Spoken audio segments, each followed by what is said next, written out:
Fondée en 1999, l'association d'utilité publique INSAF œuvre pour garantir soutien et réinsertion sociale aux femmes et aux enfants en détresse ou en situation d'abandon, dans la dignité et le respect de leurs droits. La mission première d'INSAF est de lutter contre l'abandon des bébés. Chaque année, on trouve dans les rues de Casablanca près de 300 bébés vivants ou morts. Ces mamans sont souvent victimes de viols ou d'abus en tant que petites bonnes. الظاهرة ديال تشغيل الفتيات انتبهنا لها لأنه الأمهات المتخلى عنهم هما أصلاً خادمات اللي تم التخلي عنهم. La précarité des familles, la forte demande de petites bonnes et la prolifération de réseaux d'intermédiaires dans les régions enclavées accentuent encore plus ce fléau. Aujourd'hui encore, des milliers de filles mineures sont exploitées dans le travail domestique.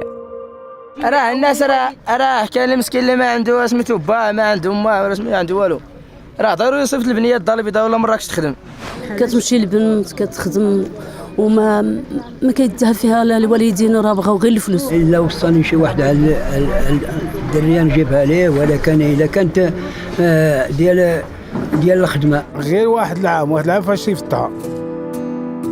Ces petites filles arrivent très souvent sur le marché du travail domestique afin d'aider leur famille. Poussées par la précarité, et les rêves d'un confort citadin et d'une meilleure qualité de vie. بغيت نقرا ولكن كنت نيت باغا نقرا هنا في السوق ولكن هما ما خلاوليش نقرا قال لي برا ما عنديش المصاريف ديال السوق. مشيت خدمت ولكن ما كاين حتى شي حاجه من تما. هما كيقريو ولادهم وحنا كنخدموا عندهم كنكونوا حنا خدامين عندهم. بغيت كنشوف البنات كيمشيو يخدموا وانا بغيت نمشي حتى انا. كيجيبوا معاهم حوايج وداك الشيء ديال العيد ولكن انا ما كيهمونيش الحوايج كيهموني نعاون عائلتي. كاين شي وحده دابا كيمشيو يخدموا شي وحده ما كيكونش عنده والديهم باش يقيدوهم يقراو وكاين شي وحده بعيده عليهم الاعداديه. هاد البنات ملي كنشغلوهم في هاد السن غير قانوني اولا كنجوجوهم في سن غير قانوني تنحرموهم من النمو ديالهم الطبيعي وتنحرموهم من الحقوق اللي كيمنحها العالم كله للطفوله واللي المغرب موقع عليها وتيتسائل عليها. La pauvreté, l'inexistence de structures de proximité et l'éloignement des institutions scolaires font qu'encore aujourd'hui, les petites filles sont les premières à abandonner les bancs de l'école et à sacrifier leur avenir pour subvenir à leur famille.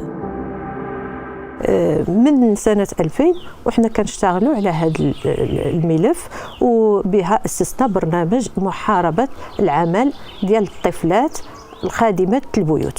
بالنسبه للجمعيه ديال الانصاف او ديال المجتمع المدني هو كيقوت وكيقول وكا عباد الله هاد راه خصنا نحدوا من هاد الظاهره هذه راه ما خصنيش يكونوا عندنا الاطفال راه المكانه ديالهم هي البيت والاسره والمدرسه هذا هو المكان الطبيعي ديال الطفل.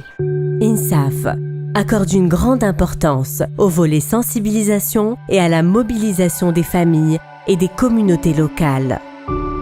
فين خاصهم يكونوا؟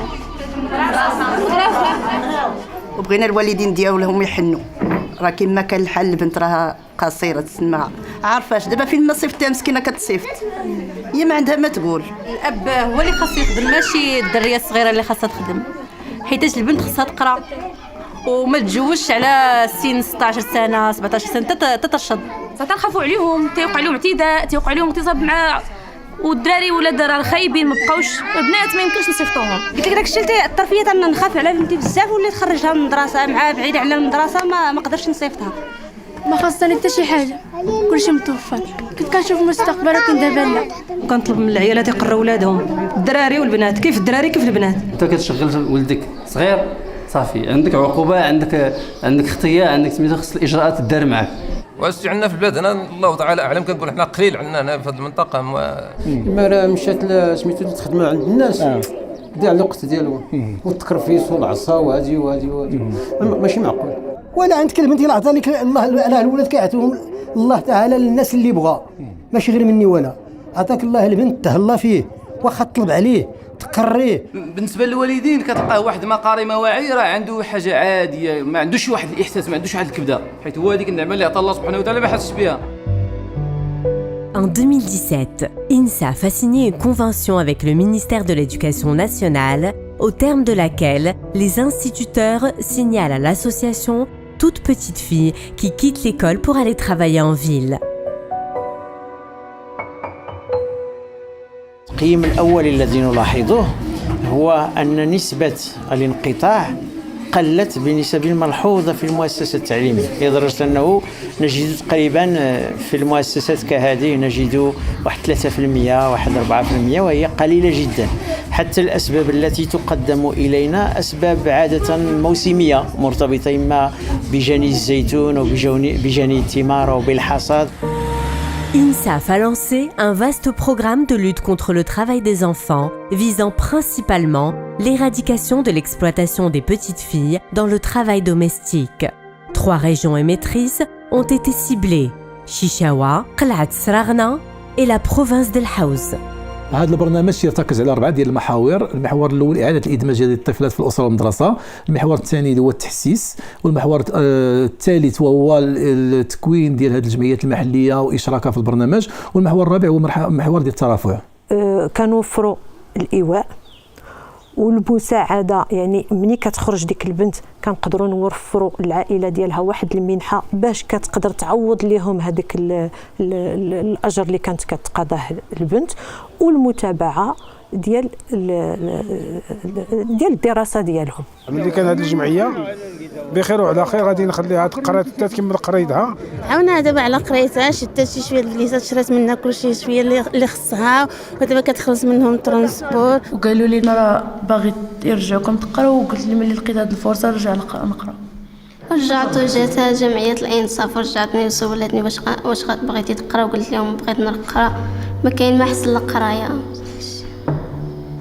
ملي بديت كنقرا دابا كنشكر جمعيه انصاف، وكنشكر حتى والديا اللي كيعاونوا معايا ووقفوا معايا.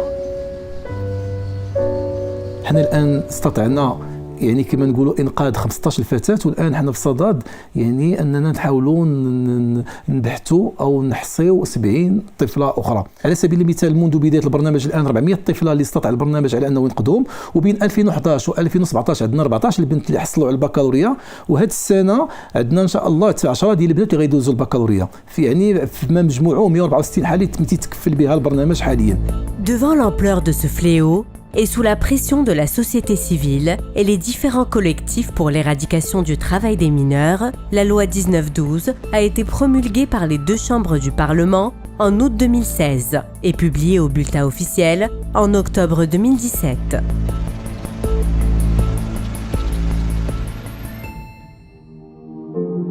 INSAF est en mode plaidoyer permanent et n'hésite pas à se fixer des objectifs très ambitieux pour lesquels elle doit mobiliser d'importants moyens. Pour mettre en œuvre ces différents programmes, INSAF, reconnu d'utilité publique, et ses membres en grande partie bénévoles, sont dans une recherche continue de sources de financement et de soutien. Le Maroc, c'est un pays prioritaire pour la coopération espagnole. C'est dans ce contexte que s'encadre notre soutien à INSAF et son programme d'éradication du travail des petites bonnes au Maroc. Le travail des enfants rend incertain l'avenir de toute une jeunesse. Pour l'éradiquer, le Maroc a besoin de la mobilisation de tous les acteurs concernés et la participation de tout un chacun, aussi infime soit-elle. Je voudrais lancer un appel pour connaître le bonheur de transformer la vie d'une petite fille. Devenez parrain. Ainsi, INSAF pourra, avec 250 dirhams par mois, enlever la petite fille du travail, la rendre à ses parents et la remettre sur les bancs d'école et l'amener jusqu'au bac.